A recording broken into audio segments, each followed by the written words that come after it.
com o assunto de varize, né? Então, o encerramento dessa parte. Nós falamos ontem de varizes e nós vimos então que o alargamento das varizes, das veias, vão provocar o turbilhonamento, aqui ó, né? O turbilhonamento do sangue. Então, o mecanismo de formação, eu estou repetindo, o mecanismo de formação do trombo numa varize e no aneurisma também é por turbilhonamento, tá, gente? Por misturar, né? Você não vai mais ter o fluxo laminar. Então, como esse sangue agora ele tem refluxo, ele volta e ele turbilhona, ele redemoinha, ele vai decantar, ele vai depositar as células sanguíneas. Essas células sanguíneas paradas, elas vão então agora morrer. Vamos ativar as plaquetas e nós vamos formar os trombos aqui.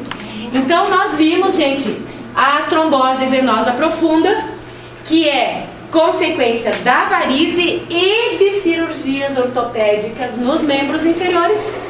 Então, o pós-cirúrgico, gente, sempre é muito perigoso, né? Sempre é muito perigoso. Claro, turma, tem pacientes que passam e não acontece nada. Eu tô dizendo assim, ó, perigoso no momento em que nós temos que ter cuidado, tá? É um paciente que precisa da nossa observação. Então, eles vão fazer cirurgia do joelho e não vai acontecer nada. Como pode acontecer, tá? Então, como eu disse, é uma situação já em que o paciente se submeteu a um problema. Então, as chances existem, tá? Pode ser que não haja nada, gente. Isso é o que nós desejamos. Só que é importante que vocês saibam que o edema dessas cirurgias aqui comprime os vasos venosos, dificulta a drenagem, esse sangue extasia, para e tromboliza. Então nós vamos ter a trombose venosa profunda. Essa trombose a gente vai dar muita dor nas pernas, cianose, né, fica azul, e ele pode desprender esses trombos, e esses trombos então vão para o pulmão. Então aqui que nós paramos. Então olha lá, gente, ó. Então os trombos vindo das pernas, eles vêm para a ilíaca, a cava, átrio e ventrículo, onde não vão obstruir porque eles são grandes, são vasos largos. E finalmente, então, agora o verdadeiro problema, gente, a embolia pulmonar. Então isso é uma embolia, tá? Ele está solto na corrente sanguínea, formando então um êmbolo. E agora esse êmbolo, gente, ele vai para os dois pulmões, eles podem então se fragmentar e ir para os dois pulmões. Então nós já mais ou menos conversamos sobre isso, né? Qual é o problema do êmbolo pulmonar, gente? Olha aqui, nós temos, ó, a obstrução. Aqui ele está dando um exemplo de um êmbolo, gente, tá? Mas você sabe que geralmente não é só um que acontece. Ele, enquanto ele corre esse percurso, ele vai se fragmentando. Principalmente, gente, porque às vezes o paciente usou antitrombótico. Ele está usando, às vezes, um anticoagulante. É um pós-cirúrgico ou é a varize que ele tem. Então, ele está usando antitrombótico. Que nem eu contei ontem da história do rapaz, né? Então, ele estava usando antitrombótico porque ele fez um procedimento cirúrgico. Então, o que acontece, pesador do cavalo, né? Então, ó, quando ele está fazendo esse percurso, esse êmbolo, ele se fragmenta. E na fragmentação, gente, ele vai para os dois pulmões, tá? Então, olha lá, ó, quando ele obstrui o pulmão, ó, quando ele causa a isquemia do pulmão, o infarto, então, ó, essa área toda aqui, ó, gente, não receberá mais sangue, ó. Toda esta área desse pulmão está infartada, tá? Então, não é isso que vai matar o paciente, gente. Claro que aqui ele começa com a falta de ar. Por quê? Porque não haverá mais essa troca aqui, ó, gente. O sangue não chega mais aqui para limpar. Então, não haverá troca, ele começa a sentir uma falta de ar. Turminha, o que vai matar o paciente? Então, é o edema pulmonar. Por quê? Então, essa área infartada, não recebendo mais sangue, o sangue que vem pra cá, ele será transferido, né, gente, para as outras artérias aptas. Então, as outras artérias que ainda estão viáveis, receberão, gente, um excesso de sangue. E por quê? Porque esse sangue viria para esta área infartada, mas agora vai ser deslocada para lá. Nesse excesso de sangue, então, nesse aumento de volume, então nós chamamos hipervolemia, ó, emia de sangue, vol de volume, hiper. Então, aumenta o volume de sangue nas artérias pulmonares. Gente, esse aumento de volume dessas artérias pulmonares gera uma hipertensão.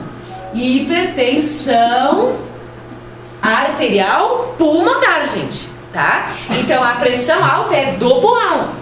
E essa pressão alta gera o quê?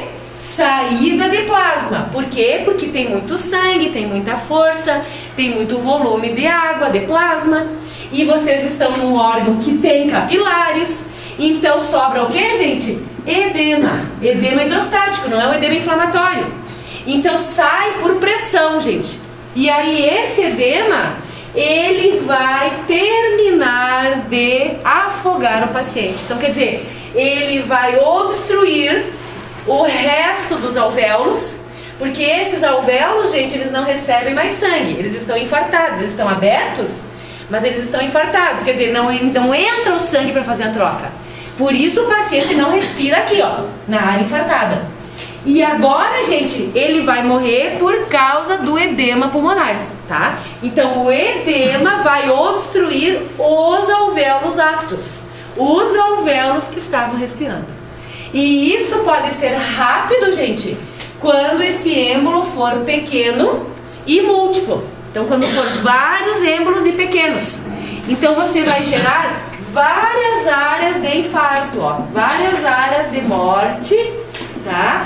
E todas estas áreas de morte vão transferir o sangue para as outras artérias aptas. Essas artérias aptas vão conseguir o quê? Hipertensão, edema e o paciente morre. Gente, pode-se salvar um paciente com edema pulmonar, com embolia? Então a embolia é a origem, mas a causa da morte é o edema. Dá para salvar esses pacientes? Dá, gente. Desde que seja uma pequena embolia, desde que seja num lobo ou num pulmão, ou que seja no outro lobo, fique com os lobos superiores. Então quer dizer, quando a doença for pequena, vai dar certo sim, gente, que dá pra salvar. Inclusive colocação de dreno. Só que, turminha, professora, eu não consigo entender por que não dá pra salvar botando um dreno. Gente, vocês têm que imaginar que o pulmão é uma esponja. Pensem na esponja que vocês têm lá na casa de vocês, lá da pia. E aquela esponja encharcada de água. Tá? Aí vocês vão colocar um sugador. Pensem numa sonda ou num caninho e que suga. E aí vocês vão botar num lugarzinho daquela esponja e vão sugar. Gente, não é assim que tu esvazia essa esponja. O ideal seria você, ó, torcer. Lógico. Então, não é sugar, turma, não é colocar um dreno e puxar que você vai secar totalmente esse pulmão. Claro que isso vai demorar. Então, nessa história de demorar, isso mata, tá? Então, como eu disse, uma hemorragia pulmonar é muito mais fácil do que, nesse caso, do que o edema. Porque a hemorragia tá vazando e você bota um dreno aqui e puxa. Então ela entra e sai, entra e sai. Então o resto do pulmão tá bem. Entenderam, gente? E aí começa a esvaziar, inclusive, pesado. Porque tá puxando aqui, ó. Então esvazia por quê? Porque o paciente puxa o ar.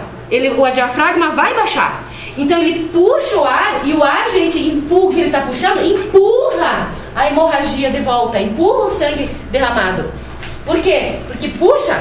Por quê? Porque ele está com o pulmão ainda apto, gente. Aí que tá.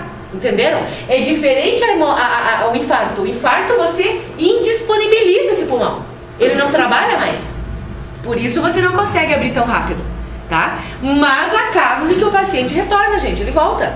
Quando? Quando a área não é muito grande, tá? E aí você já sabe o que vai acontecer. Então o que vai acontecer? Essa área infartada, não esqueçam, vai gerar um edema inflamatório, gente. Ele vai entrar em edema igual, tá? Um pouquinho de edema hidrostático, sim, vai acontecer, mas o edema inflamatório, tá? O inflamatório também vai acontecer, mas mesmo assim não mata, tá? Gente, o que vai acontecer então com a área infartada? Ela vai ser reabsorvida e vai ser fibrosada, tá? Então, essa área não volta mais ao normal, tá, gente? Ela ficará fibrosada e poderá calcificar e ficará com essa sequela pro resto da vida.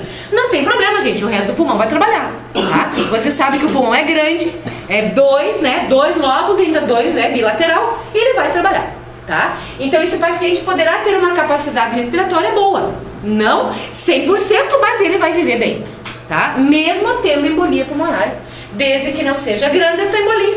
Os médicos conseguiram reverter.